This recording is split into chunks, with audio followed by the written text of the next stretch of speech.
Good evening, राम राम, नमस्कार, जय हिंद। मैं संदीप सिवाज स्वागत करता हूं आप सभी दाकड़ बच्चों का आपके अपने बेहतरीन और शानदार लर्निंग प्लेटफॉर्म पर। जितने भी बच्चे आज के सेशन में मेरे साथ लाइव जुड़ते जा रहे हैं, एक बार फटाफट मेरे को बता दीजिएगा। ऑडियो वीडियो एकदम परफेक्ट है, क्लियर है, ओके है। बच्चों 5-7 मिनट जो है क्लास देरी से स्टार्ट हुई है। कारण ये है क्योंकि मेरी एक क्लास और चल रही थी साथ के साथ, तो आप लोगों को थोड़ी सी समस्या हुई होगी। तो 5-7 मिनट जो है आप लोग वेट कर लिया करो, ठीक है। Good evening, good evening, good evening, good evening, राम राम, नमस्कार, जय हिंद। मेरे दोस्त, हम पढ़ रहे थे trans Himalaya physical features of India, Bharat का भौतिक स्वरूप हम पढ़ रहे थे।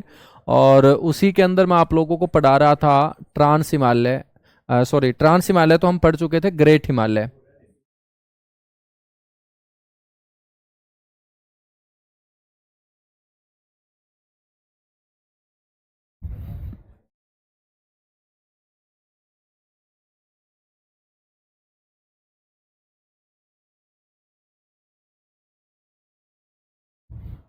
और ग्रेट हिमालय में बच्चों मैं आप लोगों को चोटियां पढ़ा रहा था, पीक पढ़ा रहा था, है ना।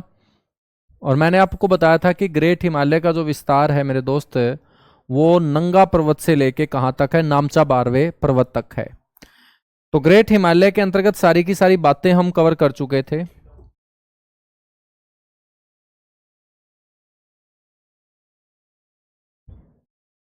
ग्रेट हिमालय के अंतर्गत आने वाली जो मेन पीक है मेरे दोस्त,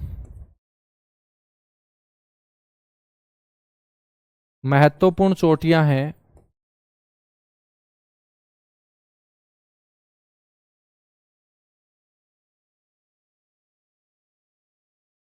वो हम डिस्कस कर रहे थे। सबसे महत्वपूर्ण पीक है मेरे दोस्त माउंट एवरेस्ट। हम माउंट एवरेस्ट को पढ़ चुके थे क्या?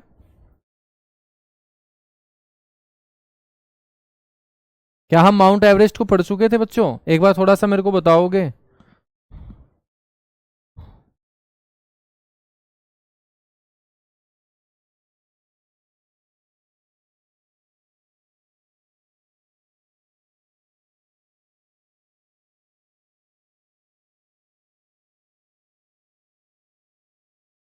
माउंट एवरेस्ट के अंदर मैंने आप लोगों को बताया होगा कि ये बच्चों विश्व की सबसे ऊंची चोटी है, हाईएस्ट पीक है।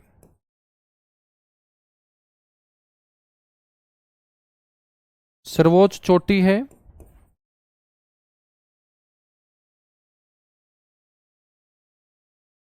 और आपसे कोई पूछ ले कि भाई इसकी जो हाइट है वो कितनी, तो आप बोलेंगे 8848.86 मीटर। बच्चों ये कहाँ पर स्थित है, तो आप लोगों को बता देना है कि इसकी जो लोकेशन है वो होगी नेपाल।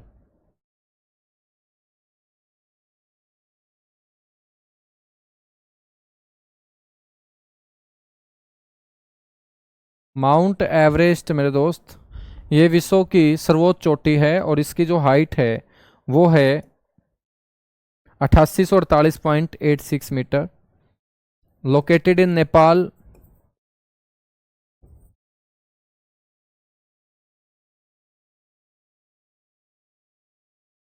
नेपाल में स्थित है मेरे दोस्त।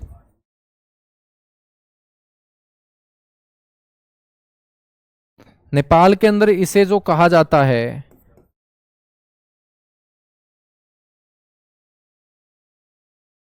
बच्चों माउंट एवरेस्ट को सागर माथा कहा जाता है, सागर माथा। और सागर माथा का मतलब मैंने आपको बताया था कि ये नेपाली भाषा का शब्द है। और मेरे दोस्त ये जो नाम दिया था वो किसने दिया था? एक नेपाली व्यक्ति थे, बाबूराम आचार्य।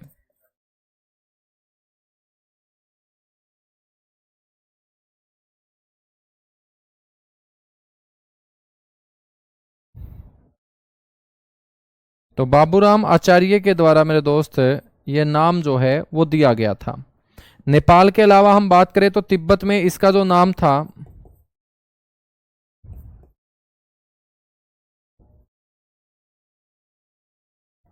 वो चोगोलुंगमा या चोमोलुंगमा मेरे दोस्त चोमोलुंगमा का मतलब होता है बर्फ की देवी। तो माउंट एवरेस्ट को हम बर्फ की देवी भी बोलते हैं, चोमोलुंगमा के नाम से इसे जाना जाता है। बच्चों हम बात करें तो एवरेस्ट का, एवरेस्ट से पहले क्या नाम हुआ करता था? एवरेस्ट का एवरेस्ट से पहले नाम, बच्चों आप सभी को पता होना चाहिए कि इसका नाम जो एवरेस्ट पड़ा था वो किसके नाम पर पड़ा था? एक ब्रिटिश सर्वे अधिकारी था जिसका नाम था जॉर्ज एवरेस्ट। ठीक है मेरे दोस्त, हम बात करें तो जॉर्ज एवरेस्ट ने इसकी एग्जैक्ट लोकेशन बताने का काम किया, क्योंकि ये दुनिया जॉर्ज एवरेस्ट के बताए जाने से पहले विश्व की सबसे ऊंची चोटी कंचनजंगा को माना करती थी मेरे दोस्त। ठीक है,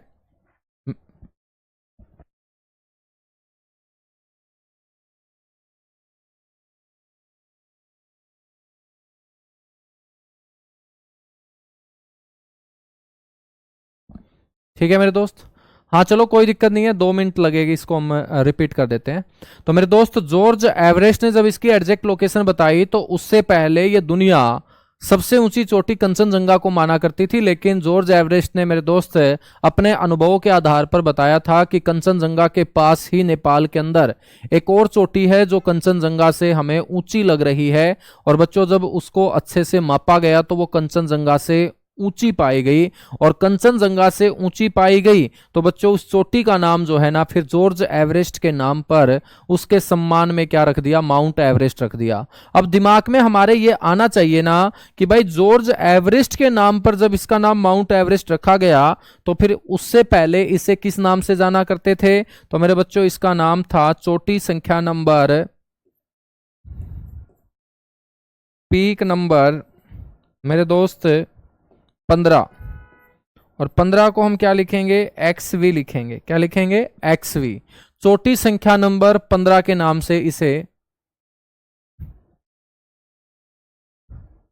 जाना जाता था। तो बड़ा इंपॉर्टेंट क्वेश्चन है कि भाई बताइएगा कि माउंट एवरेस्ट को माउंट एवरेस्ट से पहले किस नंबर से जाना जाता था? तो आप बोलेंगे जब इसका नाम नहीं हुआ करता था तब इसकी संख्या हुआ करती थी, और इसकी संख्या थी 15 यानी कि 15। और बच्चों रोमन के अंदर 15 जो लिखा जाता है वो किस में लिखा जाता है? एक्स वी में लिखा जाता है। ठीक है, मैं आपसे पूछूं कि एवरेस्ट के ऊपर सबसे पहले चढ़ाई किसने की थी?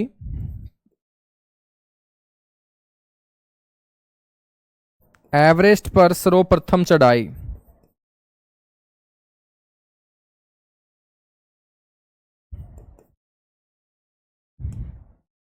तो एवरेस्ट के ऊपर सर्वप्रथम जो चढ़ाई की गई थी मेरे दोस्त वो की गई थी एडमंड हिलेरी, जो न्यूजीलैंड के थे। न्यूजीलैंड को मैं NZ से डिनोट कर रहा हूं। ठीक है, ये न्यूजीलैंड से थे। और मेरे दोस्त शेरपा तेंजिंग,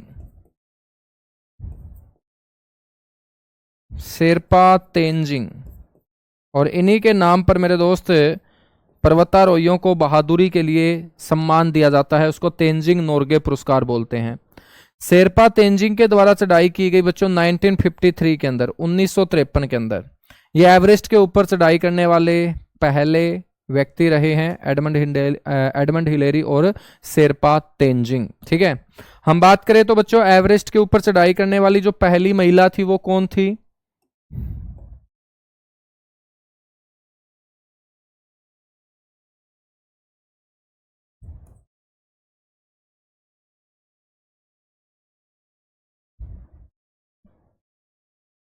हम बात करेंगे बच्चों विश्व की प्रथम महिला। तो आपसे कोई पूछ ले कि भाई विश्व की पहली महिला, तो आप बोलेंगे जुनको ताबेई। इनका हाल ही में निधन भी हो चुका है मेरे दोस्त, जुनको ताबेई। तो जुनको ताबेई जो है ना ये एवरेस्ट के ऊपर चढ़ने वाली विश्व की पहली महिला है। और जुनको ताबेई जो रहने वाली थी वो कौन से देश की रहने वाली थी? जापान की। ठीक है, हम बात करें भारत की पहली महिला,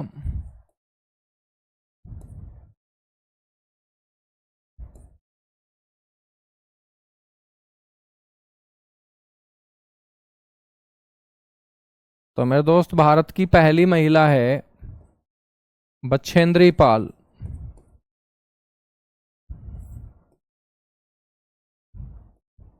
बछेंद्री पाल। ठीक है, यहां पर आपसे यह भी पूछा जा सकता है कि लगातार 2 बार एवरेस्ट के ऊपर चढ़ाई करने वाली भारत की पहली महिला।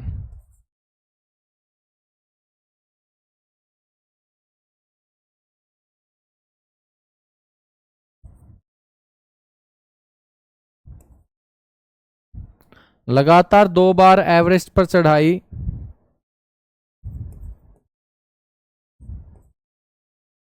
करने वाली मेरे दोस्त प्रथम महिला।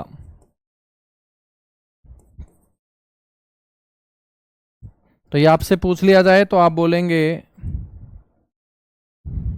संतोष यादव। ये हमारे हरियाणा की बेटी है बच्चों, रेवाड़ी जिले का एक गांव है जोनियावास। तो जोनियावास की ये बेटी है, रेवाड़ी हरियाणा की ये बेटी है संतोष यादव, जिन्होंने लगातार 2 बार एवरेस्ट के ऊपर मेरे दोस्त चढ़ाई की। और इन्होंने जो 2 बार एवरेस्ट की चढ़ाई की, वो पहली बार 1992 के अंदर और दूसरी बार 1993 के अंदर। ठीक है, हम बात करें मेरे दोस्त कि एवरेस्ट के ऊपर चढ़ने वाले जो पर्वतारोही हैं वो नेपाल की साइड से चढ़ते हैं। चीन की साइड से भी चढ़ा जा सकता है, लेकिन चीन की साइड से जो चढ़ाई करना है वो थोड़ा सा जोखिम भरा है, रिस्की है। लेकिन चीन और नेपाल दोनों तरफ से एवरेस्ट के ऊपर चढ़ाई करने का काम जिस महिला ने किया, चीन और नेपाल दोनों तरफ से एवरेस्ट पर चढ़ाई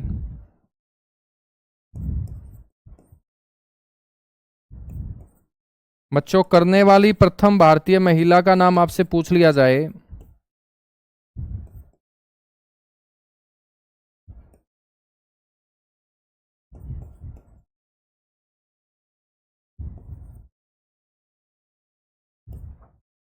उसका नाम है मेरे दोस्त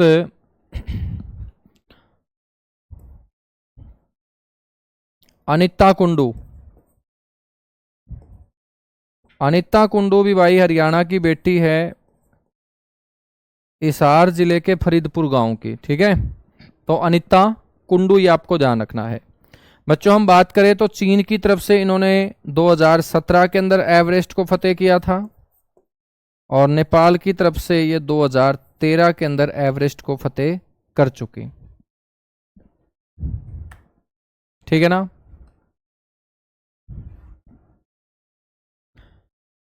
सर जी भारत में पहला पुरुष, बेटा ये जो शेरपा तेंजिंग है ना, ये भारत का ही था। ठीक है ना।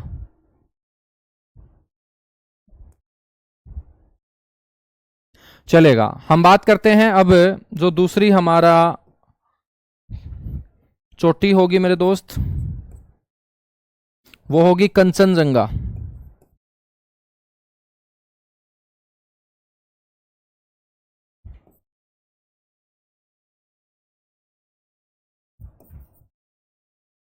कंचनजंगा पीक। बच्चों हम मानचित्र के ऊपर कंचनजंगा पीक की यदि लोकेशन को देखें तो आपको कंचनजंगा पीक नजर आएगी।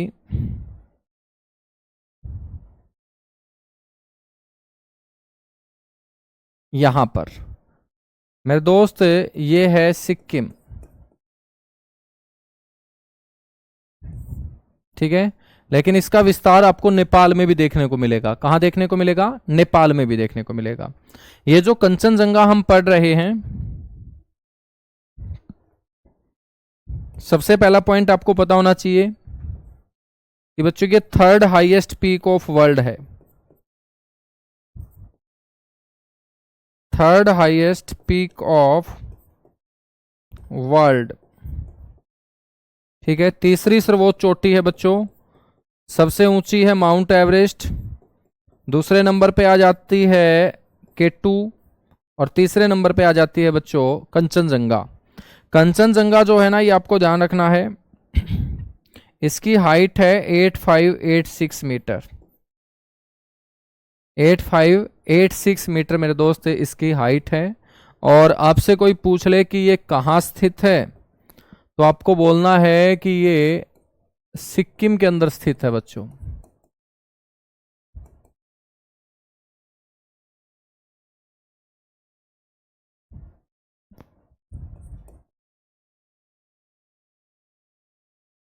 कहाँ स्थित है सर? ये सिक्किम में स्थित है।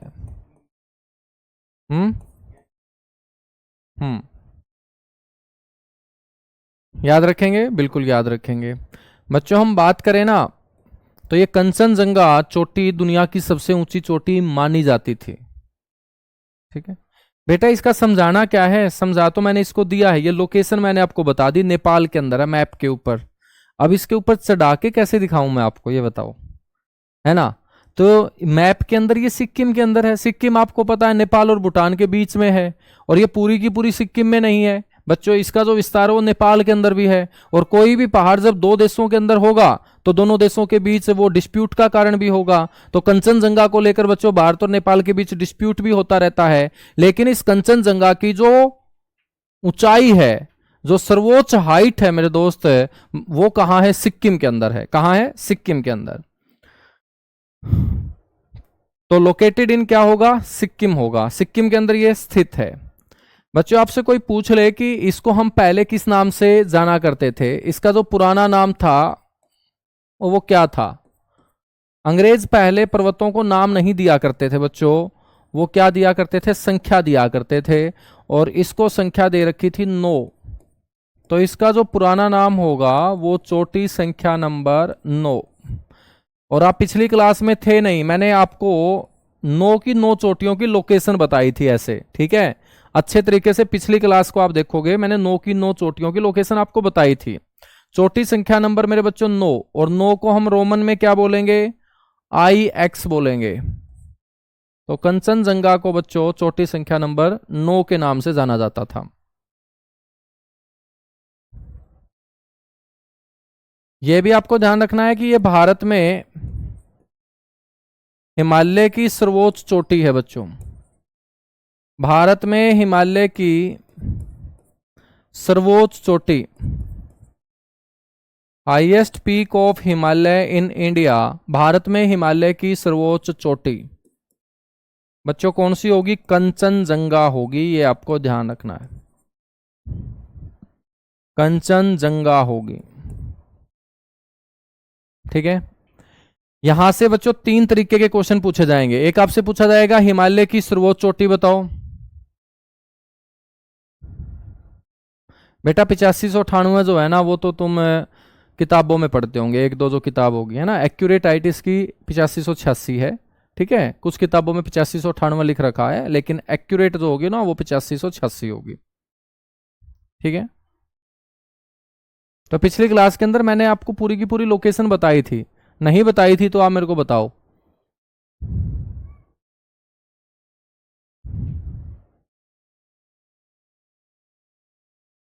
चलिएगा, नेक्स्ट क्लास में असली फोटो ले आएंगे पूरे के पूरे पहाड़ का।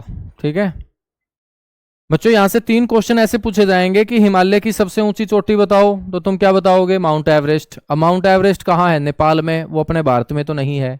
फिर आपसे पूछा जाएगा कि भारत की सबसे ऊंची चोटी बताओ, तो भारत की सबसे ऊंची चोटी हमने मेरे दोस्त केटू बताया, गॉडविन ऑस्टिन, लेकिन वो हिमालय नहीं बल्कि ट्रांस हिमालय था। क्या था? ट्रांस हिमालय। और ट्रांस हिमालय के अंदर कौन सी रेंज थी? वो काराकोरम रेंज थी। कौन सी रेंज थी? काराकोरम रेंज थी। ठीक है मेरे दोस्त, अब यहां पर जो पूछा जा रहा है ना, वो ये पूछा जा रहा है भारत के अंदर, यानी कि एक तो भारत में होनी चाहिए बच्चों, दूसरी वो हिमालय की होनी चाहिए, और फिर तीसरी कंडीशन है सबसे ऊंची होनी चाहिए। तो भारत की सबसे ऊंची चोटी तो केटू है, लेकिन भारत के अंदर हिमालय की सबसे ऊंची चोटी केटू नहीं, कौन सी होगी? कंचनजंगा होगी, क्योंकि केटू तो जो है मेरे दोस्त, वो आपको ध्यान रखना है ट्रांस हिमालय का पार्ट है, और जो हम कंचनजंगा पढ़ रहे हैं ये हिमालय का पार्ट है। ये क्या है? हिमालय का पार्ट है। ठीक है, कंचनजंगा के बाद बच्चों उनमें से जो आपको चोटी याद रखनी है, एक ध्यान रखना है पर्वत, नंगा पर्वत।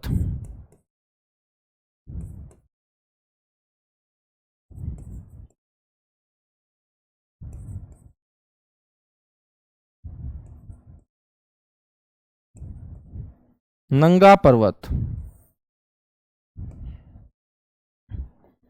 बच्चों, मैंने आप लोगों को बताया था कि हिमालय, जो ग्रेट हिमालय, वो इस तरीके से फैला हुआ है, पश्चिम से लेके पूर्व तक जब इस तरीके से फैला हुआ है, तो बच्चों ये वेस्टर्न हिमालय होगा, ये ईस्टर्न हिमालय होगा, और ये आपका मिडल हिमालय होगा।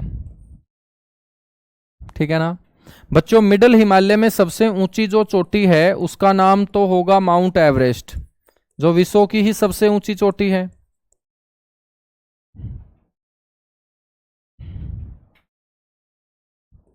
ठीक है बच्चों, हम बात करें तो जो ईस्टर्न हिमालय है, ये आपका हिमालय कौन सा होगा? ईस्टर्न होगा,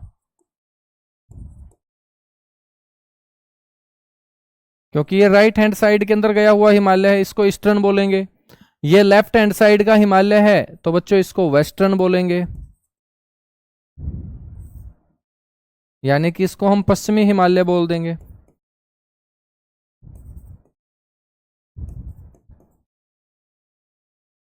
बच्चों ईस्टर्न हिमालय की जो ये चोटी है, ये पर्वत है, इसका नाम है नामचा भारवे। इसका नाम क्या है? नामचा भारवे पर्वत। और मेरे दोस्त ये नामचा भारवे पर्वत जो है ना,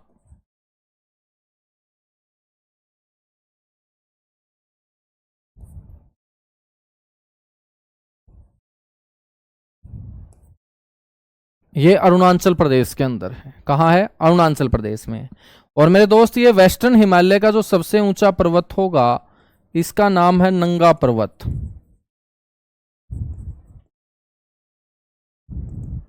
इसका नाम क्या है? नंगा पर्वत। तो हम इसी नंगा पर्वत का जिक्र करने वाले हैं। ठीक है, इसी नंगा पर्वत का हम जिक्र करने वाले हैं। बच्चों हम बात करें तो नंगा पर्वत जो है ना, ऐसा नहीं है कि ये पजामा कुर्ता नहीं डालता। ठीक है, इसका नाम नंगा पर्वत है। कहीं तुम सोचो कि यार ये सारा दिन ऐसे ही घूमता रहता है, ये बेचारा घूमता नहीं, वहीं पे रहता है। तो मेरे दोस्त ये ध्यान रखना है कि ये पश्चिमी हिमालय का सबसे ऊंचा पर्वत है, हाईएस्ट माउंटेन ऑफ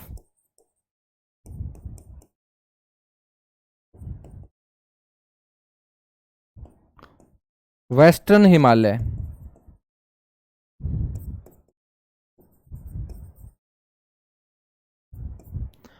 पश्चिमी हिमालय का सर्वोच्च पर्वत है मेरे दोस्त ये।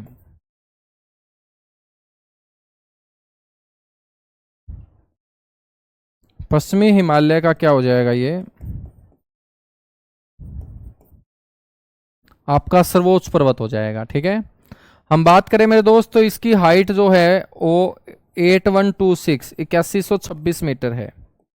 और ये विश्व का 9वां सबसे ऊंचा पर्वत भी है, 9th highest mountain of world. विश्व का 9वां सर्वोच्च पर्वत है मेरे दोस्त ये।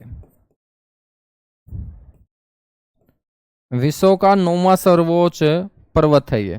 ठीक है बच्चों, हम बात करें तो इस नंगा पर्वत के ऊपर, इस नंगा पर्वत के ऊपर बच्चों चढ़ाई करना बड़ा मुश्किल है। मान के चलिएगा कि आज तक जितने भी लोग इसके ऊपर चढ़े होंगे, तो मेरे दोस्त यदि 4 लोग इसके ऊपर चढ़ते हैं तो एक का मरना लाजमी है।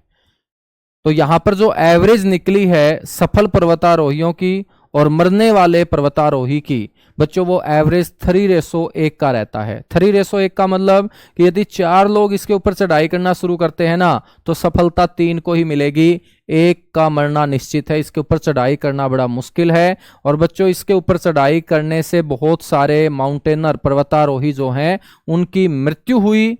मेरे दोस्त इतनी मृत्यु तो एवरेस्ट के ऊपर, जो दुनिया की सबसे ऊंची चोटी है, उसके ऊपर चढ़ने से नहीं हुई जितनी नंगा पर्वत के ऊपर चढ़ने से हुई। और सबसे ज्यादा बच्चों मृत्यु होने के चलते इसको दुनिया के अंदर बोला जाता है किलर ऑफ या किलर माउंटेन, हत्यारा पर्वत।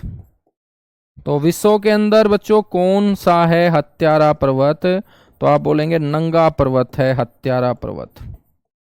तो इसे किलर माउंटेन कहा जाता है। क्या कहा जाता है? इसे किलर माउंटेन कहा जाता है। ठीक है, नामचा बारहवें में आपको याद रखना है बच्चों कि ये आपका हाईएस्ट माउंटेन है ईस्टर्न हिमालय का।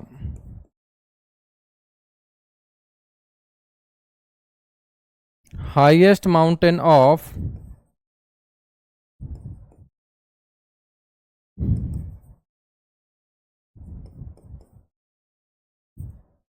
हिमालय।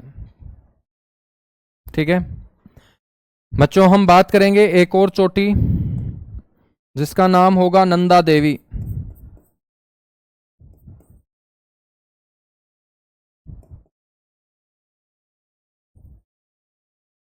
नंदा देवी चोटी। बच्चों ये विश्व की 27वीं सबसे ऊंची चोटी बताई जाती है, ठीक है।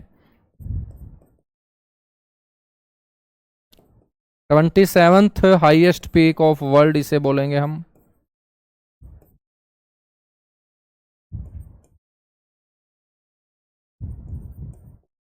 और मेरे दोस्त सेकंड पॉइंट आपको ये याद रखना है कि इसकी लोकेशन कहाँ है।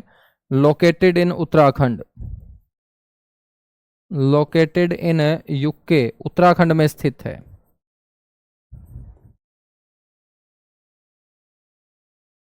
मेरे दोस्त उत्तराखंड के अंदर स्थित ये जो चोटी है, इसकी यदि आपसे हाइट पूछ ले तो हाइट आप बोलेंगे 7816, 7816 मीटर मेरे दोस्त ये नंदा देवी चोटी ऊंची है। बच्चों अपने लिए जबरदस्त क्वेश्चन नंदा देवी से ये पूछा जाता है कि सबसे ऊंची भारत की अविवादित चोटी कौन सी है, तो आप बोलेंगे नंदा देवी है। Highest undisputed peak of India बोलेंगे इसे। Highest undisputed peak of India, यानी कि भारत की अविवादित सर्वोच्च चोटी। भारत की अविवादित सर्वोच्च चोटी बच्चों।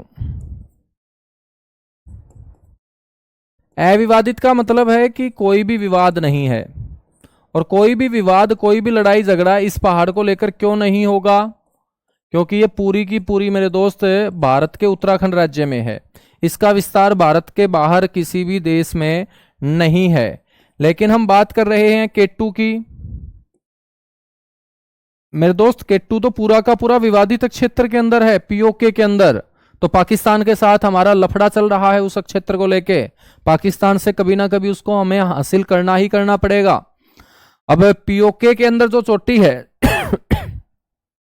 उसको हम, सर नंगा पर्वत कहाँ है? नंगा पर्वत मेरे दोस्त JNK और पाकिस्तान के बॉर्डर के ऊपर है, ठीक है ना, यानी कि जो पीओके वाला एरिया है, ठीक है। जम्मू कश्मीर का जो क्षेत्र पीओके के साथ टच करता है तो वहां से ये फैला हुआ है और JNK तक आया हुआ है नंगा पर्वत। तो मेरे दोस्त पीओके वाली चोटी को, जो केटू है हमारी, उसको हम अविवादित नहीं बोलेंगे, अनडिस्प्यूटेड नहीं बोलेंगे, ठीक है ना। उसके बाद हमने बच्चों कंचनजंगा पढ़ा। अब कंचनजंगा पहाड़ जो है वो नेपाल में भी है, लेकिन उसकी हाइट जो है वो सिक्किम में है। तो बच्चों नेपाल के अंदर यदि कंचनजंगा फैला हुआ है तो भारत और नेपाल के बीच उसको लेकर क्या होगा मेरे दोस्त? डिस्प्यूट होगा। क्या होगा? डिस्प्यूट होगा। तो जो चीज नेपाल में भी है भारत में भी है तो दोनों देशों के बीच वो विवाद का कारण बनेगा। तो बच्चों विवाद का कारण कौन सा पहाड़ नहीं बनता? जो भारत का सबसे ऊंचा पहाड़ माना जाएगा, जो अनडिस्प्यूटेड हाईएस्ट पीक होगी, वो नंदा देवी होगी, जो उत्तराखंड के अंदर स्थित है। उत्तराखंड के अंदर स्थित है। यहां तक चीजें क्लियर हुई? फटाफट बताएगा, फटाफट बताएगा मेरे दोस्त।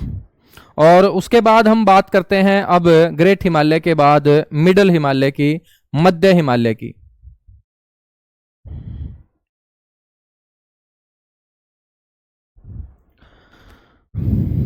बहुत बढ़िया, बहुत बढ़िया सर। इसे किलर माउंटेन क्यों बोलते हैं बेटा? पूरा का पूरा मैंने आपको बता तो दिया। 3 दिन बच्चों मेरी क्लास होगी, 3 दिन जो है वो पारुल मैम की क्लास होगी, ठीक है। 3 3 दिन क्लासेस हमारी होंगी, तो 3 दिन मेरी क्लास होगी, 3 दिन पारुल मैम की क्लास होगी हिस्ट्री की, ठीक है। तो दोनों सब्जेक्ट आपके पैरेलल चलते रहेंगे, ठीक है, आप बोर भी नहीं होंगे। चलेगा भाई। अब हम बात करते हैं मिडल हिमालय की। और अब आपका यहां पर समय भी बचता रहेगा, क्योंकि अब मैं पीपीटी के ऊपर आप लोगों को बहुत सारा कंटेंट जो दोस्त देने वाला हूं। क्योंकि आप बहुत सारे बच्चे ये बात बोलते रहते हैं कि सर इंग्लिश में भी हमें कंटेंट मिल जाए, हिंदी में भी हमें कंटेंट मिल जाए, समझा के आप ज्यादा से ज्यादा जो है ना हमें कंटेंट प्रोवाइड करवाओ, ठीक है। तो मेरे दोस्त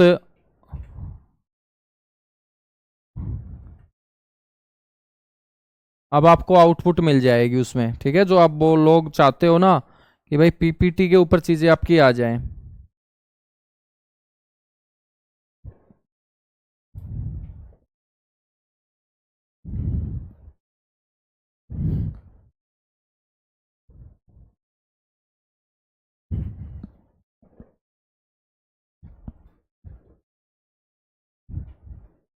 देखिएगा, हमने पढ़ा था बच्चों ग्रेट हिमालय।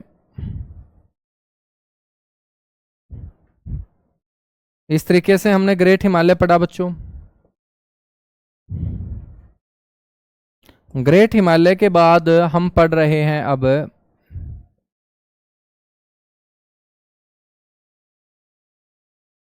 मध्य हिमालय। कौन सा हिमालय? मध्य हिमालय। ठीक है, तो मेरे दोस्त ये आपका हिमालय जो होगा इसको हम बोलेंगे मिडल हिमालय, यानी कि मध्य हिमालय। ठीक है, या इसको बोलेंगे लेसर हिमालय, यानी कि लघु या निम्न हिमालय।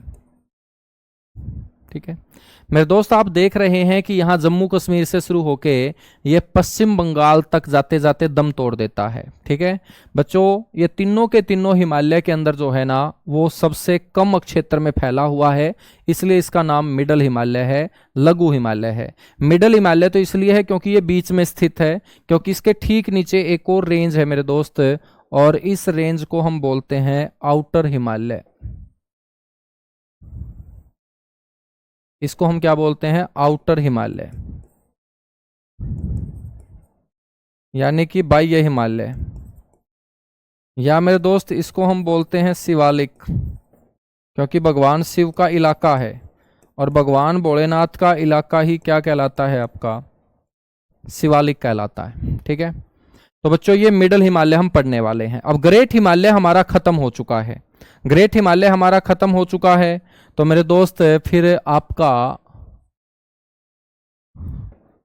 मिडल हिमालय शुरू हो चुका होगा। तो कोई ना कोई तो वो अक्षेत्र होगा जो पहचान करवाएगा मेरे दोस्त कि भाई ग्रेट हिमालय खत्म हो चुका है और मिडल हिमालय शुरू हो चुका है। बच्चों उस भाग को हम बोलते हैं मेन सेंट्रल थ्रस्ट। क्या बोलते हैं? मेन सेंट्रल थ्रस्ट बोलते हैं।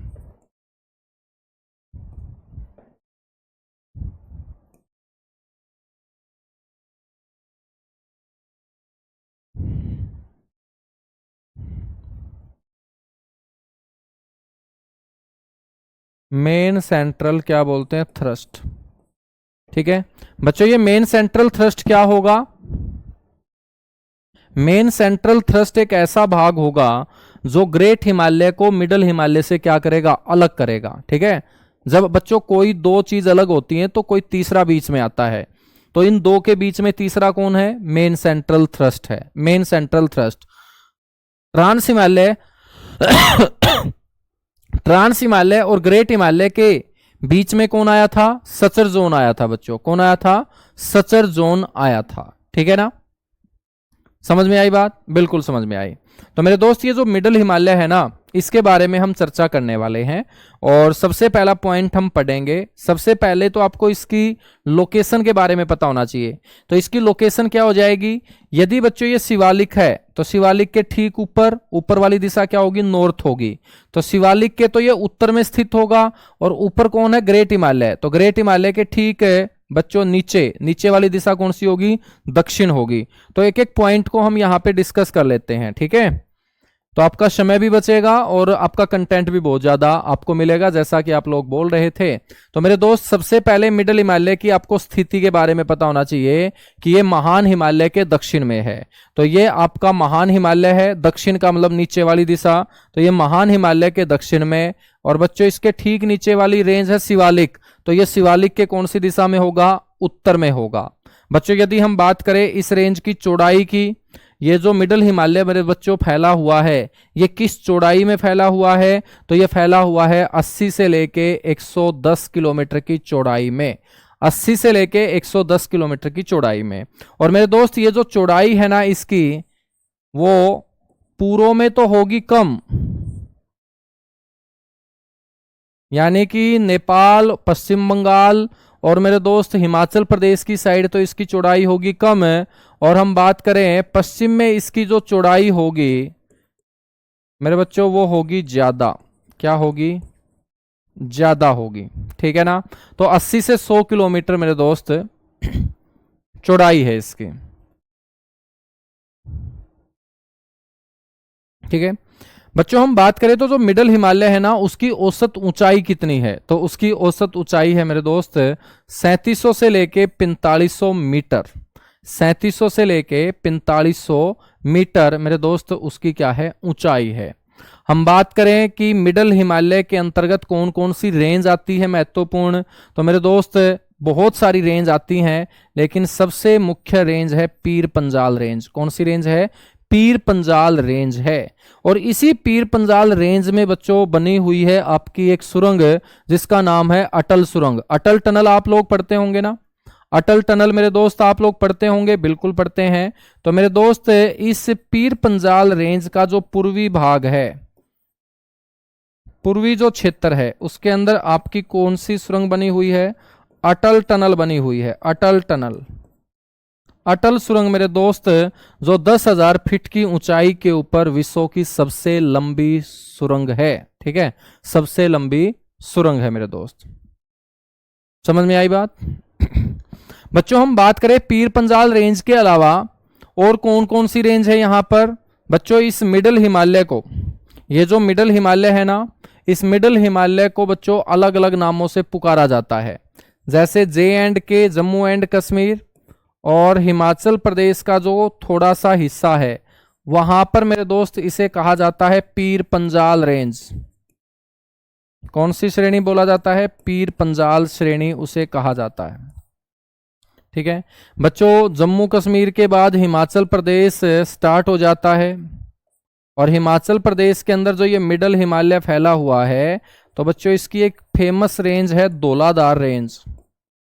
कौन सी रेंज है मेरे दोस्त? धौलाधार श्रेणी। और इसी धौलाधार श्रेणी के ऊपर मेरे दोस्त हिमाचल प्रदेश की राजधानी शिमला स्थित है। तो आपसे कोई पूछ लेना कि शिमला शहर कौन सी श्रेणी के ऊपर बसा हुआ है, तो शिमला शहर मेरे दोस्त इसी रेंज के ऊपर बसा हुआ है।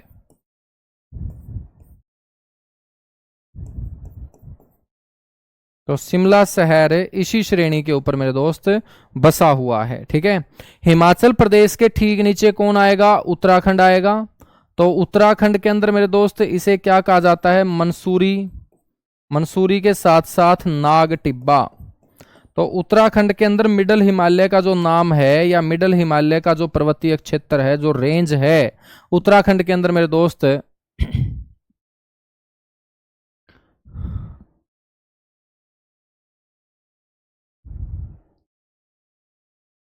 बेटा ये अलग अलग ज्योग्राफर का अलग अलग होता है मानना, ठीक है ना। किसी ने 60 से 80 बता दिया होगा, किसी ने 50 से 70 बता दिया होगा, किसी ने 80 से 100। लेकिन जिस ज्योग्राफर के या जिस राइटर के द्वारा लिखी हुई चीजें मैं आपको पढ़ा रहा हूं, वो बहुत अपर लेवल के राइटर हैं, और इसको पकड़ के नहीं बैठते हैं कभी भी, ठीक है ना। क्योंकि जो आप बता रहे हो ये भी तो बताया हुआ है, या तुम मेरे बच्चों इंची टेप लेके माप के आए थे पक्का? ठीक है, मैं आपसे पूछूं कि भाई साहब 60 से 80 किलोमीटर चौड़ाई है, तुम प्रूव कर दोगे क्या? नहीं करोगे ना, तुम यही बोलोगे कि यार मेरे को तो उसने पढ़ाया था।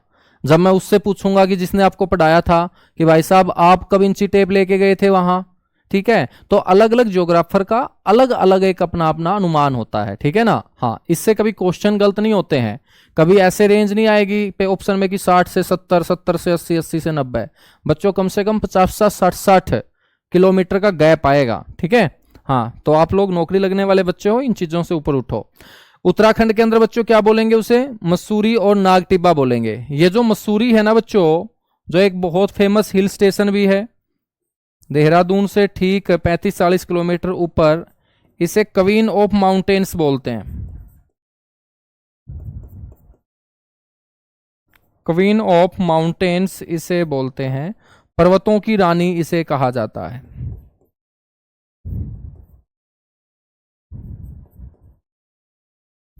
इसे क्या कहा जाता है मेरे दोस्त? इसे पर्वतों की रानी कहा जाता है, ठीक है। तो मेरे दोस्त हिमाचल प्रदेश के अंदर हमने क्या बोल दिया? इसको धौलाधार रेंज बोल दिया। उत्तराखंड के अंदर क्या बोल दिया, मसूरी और नागटिब्बा बोल दिया। नेपाल देश के अंदर सबसे इंपॉर्टेंट है मेरे दोस्त कि नेपाल के अंदर मिडल हिमालय को किस नाम से जाना जाता है, आप बोलेंगे महाभारत श्रेणी के नाम से। तो बड़ा इंपॉर्टेंट क्वेश्चन है कि मध्य हिमालय को नेपाल में किस नाम से जानते हैं, तो आपका आंसर क्या होना चाहिए, महाभारत श्रेणी होना चाहिए। मेरे दोस्त यदि हम बात करें तो इस मिडल हिमालय के अंतर्गत कौन कौन से मेन पास हैं, मुख्य दर्रे हैं। दर्रे का मतलब समझते हो तुम बच्चों, किसी भी पर्वतीय क्षेत्र में आने जाने का जो हमें प्राकृतिक रास्ता नजर आता है, तो आने जाने का बना हुआ किसी भी पर्वतीय क्षेत्र के अंदर वो रास्ता, ठीक है, ये आपको ध्यान रखना है बच्चों, उसे हम बोलेंगे दर्रा यानी कि पास। और इसके जो मेन पास हैं बच्चों वो कौन से होंगे, एक तो पीर पंजाल होगा और एक बनिहाल दर्रा होगा। बनिहाल दर्रा बच्चों मैं आपको आगे चल के पढ़ाऊंगा। बनिहाल दर्रा एक ऐसा दर्रा होगा जो J&K को कनेक्ट करेगा, किससे मेरे दोस्त, श्रीनगर से। J&K को श्रीनगर से जोड़ता है बनिहाल पास। और बच्चों जब भी हम जम्मू से कश्मीर जाएंगे तो कश्मीर में घुसने से पहले हमें जिस पास से गुजरना पड़ेगा, ठीक है मेरे दोस्त, वो पास आपका बनिहाल पास ही तो है। जिस टनल से हमें गुजरना पड़ता है वो है जवाहर टनल। कश्मीर में एंटर करने से पहले हमें जिस टनल से गुजरना पड़ता है वो कौन सी टनल होगी, जवाहर टनल होगी। और जवाहर टनल को मेरे दोस्त एंट्री गेट ऑफ कश्मीर बोलते हैं, कश्मीर का प्रवेश द्वार इसे कहा जाता है। तो हम बात करें तो जवाहर टनल भी आपकी कौन सी पास के ऊपर है, जवाहर टनल बच्चों जिसे एंट्री गेट ऑफ कश्मीर बोलते हैं वो आपकी बनिहाल पास के ऊपर ही है। कौन से पास के ऊपर है, बनिहाल पास के ऊपर है। बेटा रेंज पढ़ा रहा हूं अनिल कुमार, घाटी नहीं पढ़ा रहा हूं। घाटी तो हम आगे पढ़ेंगे, यहां कश्मीर घाटी होगी, ठीक है, यहां कुल्लू घाटी होगी, यहां कांगड़ा घाटी होगी। समझ में आई बात।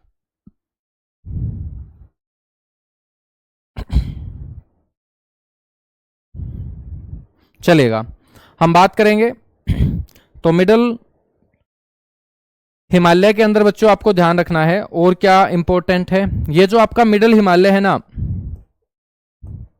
इस मिडल हिमालय के दक्षिणी ढलान के ऊपर यहां पर नीचे की तरफ बच्चों, मिडल हिमालय के दक्षिणी ढलान के ऊपर क्या पाए जाते हैं, घास के मैदान पाए जाते हैं। जो मिडल हिमालय है, इस मिडल हिमालय की दक्षिणी ढलान, ढलान का मतलब स्लोप होता है, और जो ये दक्षिणी ढलान के ऊपर घास के मैदान पाए जाते हैं बच्चों, इन घास के मैदानों को अलग अलग जगह के ऊपर अलग अलग नाम से पुकारा जाता है। ये जो दक्षिणी ढलान के ऊपर घास के मैदान पाए जाते हैं ना मेरे दोस्त, हम बात करें J&K के अंदर, इन घास के मैदानों को हम बोलते हैं मरग। क्या बोलते हैं, मरग, ठीक है। तो बच्चों मरग जो है ना, ये घास के मैदान हैं, ये ठंडे घास के मैदान हैं, और जिस भी नाम के पीछे मरग जुड़ा हो समझ लेना मिडल हिमालय का जिक्र हो रहा है। जैसे गुलमर्ग और सोनमर्ग बच्चों, दोनों के दोनों खूबसूरत पर्यटन स्थल हैं जम्मू कश्मीर के अंदर। और ये जम्मू कश्मीर के अंदर जो खूबसूरत पर्यटन स्थल है, यहाँ पर तुम्हें हरियाली ही हरियाली नजर आएगी, तुम्हें एक जबरदस्त घास के मैदान नजर आएंगे। और ये घास के मैदान जिन्हें हम मर्ग बोल रहे हैं, गुलमर्ग बोल रहे हैं, सोनमर्ग बोल रहे हैं, ये जम्मू कश्मीर के अंदर बच्चों मध्य हिमालय के नीचे वाले भाग के अंदर पाए जाते हैं, जिन्हें हम बोलेंगे दक्षिणी ढलान। क्या बोलेंगे, दक्षिणी ढलान, ठीक है ना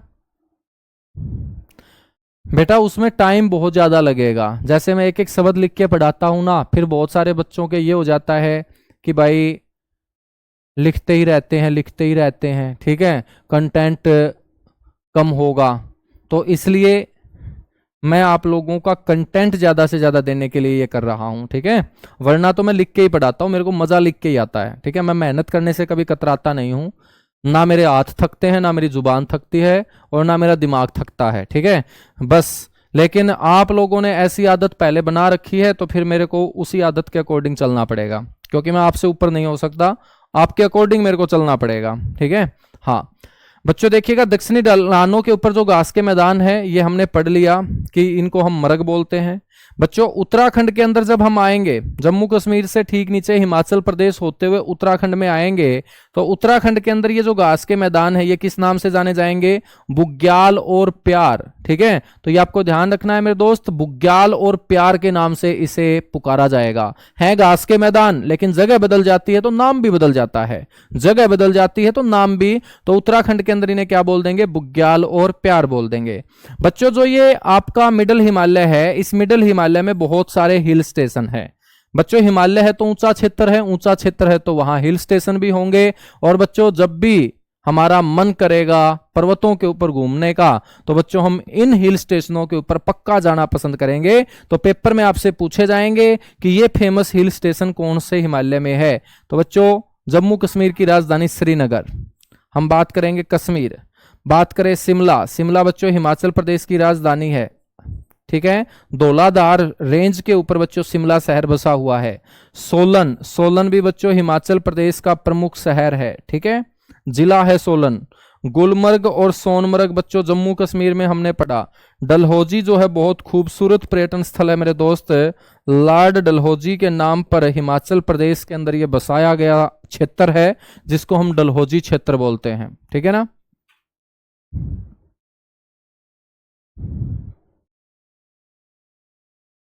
ठीक है मेरे दोस्त।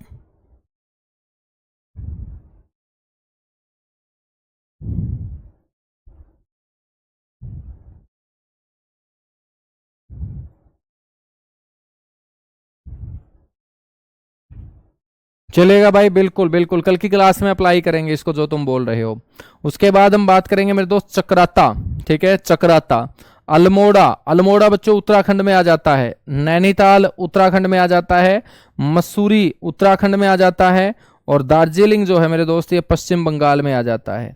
तो ये सारे के सारे जो हिल स्टेशन है ये आपके कहाँ हैं? सारे के सारे हिल स्टेशन आपको ध्यान रखना है मेरे दोस्त कि ये मिडल हिमालय के अंदर स्थित है, मिडल हिमालय। अब हम बात करते हैं यहाँ शिवालिक की। मेरे दोस्त ये जो शिवालिक है, शिवालिक, ये शिवालिक के बाद हमारा हिमालय खत्म हो जाता है। तो ये हिमालय की सबसे अंतिम रेंज है बच्चों, नीचे की तरफ दक्षिण की तरफ है, हिमालय की सबसे अंतिम रेंज है। इसका निर्माण सबसे बाद में हुआ था। यह हिमालय की मेरे दोस्त सबसे नई श्रेणी है। नई श्रेणी कौन सी होगी? जो सबसे बाद में बनी होगी। तो इसको new mountain range of Himalaya बोलेंगे, हिमालय की नई पर्वतीय श्रेणी बोलेंगे शिवालिक को। और इसी को आउटर हिमालय कहा जाता है, बाह्य हिमालय, या हम हिमालय का एग्जिट पॉइंट भी बोल सकते हैं कि बच्चों हमें हिमालय से बाहर आना हो मैदानों की तरफ है, तो बच्चों सबसे लास्ट जो रेंज होगी वो आपकी कौन सी होगी? शिवालिक रेंज होगी। जम्मू कश्मीर से लेके अरुणाचल प्रदेश तक मेरे दोस्त ये शिवालिक रेंज जो है ना वो फैली हुई है। जब ये सबसे बाद में बनी है तो इतनी मजबूत नहीं हो पाई होगी, और ये यहां पर जो चट्टानें पाई जाती हैं वो इतनी मजबूत नहीं है। और मेरे बच्चों जब भी यहां बारिश होती है तो बारिश की बूंदें जब इस क्षेत्र में गिरती है, गिरते ही यहां की मिट्टी को काटना शुरू कर देती है। बच्चों ये क्षेत्र जो इतना पुराना नहीं है, मजबूत नहीं हो पाया, बारिश की बूंदें गिरते ही यहां यदि मिट्टी बच्चों कटना शुरू हो जाएगी, तो मिट्टी के कटने को हम बोलेंगे सोयल एरोजन, यानी कि मृदा अपरदन। तो हिमालय के जोन से भाग में सबसे ज्यादा मिट्टी का कटाव, सोयल एरोजन आपको देखने को मिलेगा। बच्चों वो आपका भाग कौन सा होगा? शिवालिक। और शिवालिक क्षेत्र के अंदर मिट्टी का कटाव ज्यादा क्यों होता है? यहां पर मिट्टी का कटाव जल के माध्यम से हो रहा है, क्योंकि यहां बारिश आती है। हिमाचल प्रदेश उत्तराखंड के अंदर बादल फटते हैं। ठीक है, और जब भी बादल फटते हैं बच्चों सैलाब आता है, पानी जो है बहुत गंदा आता है, क्योंकि उस पानी के अंदर मिट्टी मिली होती है। और वही पानी मेरे दोस्त नहरों के अंदर आता है, वही नहरों से पानी अपने घरों में आता है। और जब भी मानसून आता है तो अपने घरों के अंदर भी पानी जो आता है बच्चों सप्लाई का, वो गंदा ही आता है। क्यों? क्योंकि वो सारा का सारा शिवालिक क्षेत्र की मिट्टी का मिला हुआ पानी होता है। वहां पर मृदा अपरदन मानसून के समय जल के माध्यम से बड़े स्तर पे होता है। और हिमालय के इस भाग में मृदा अपरदन ज्यादा इसलिए होता है मेरे दोस्त क्योंकि यह भाग सबसे बाद में बना है, इतना मजबूत नहीं हो पाया है। इसे हम हिमालय की नवीनतम श्रेणी के रूप में जानते हैं। ठीक है,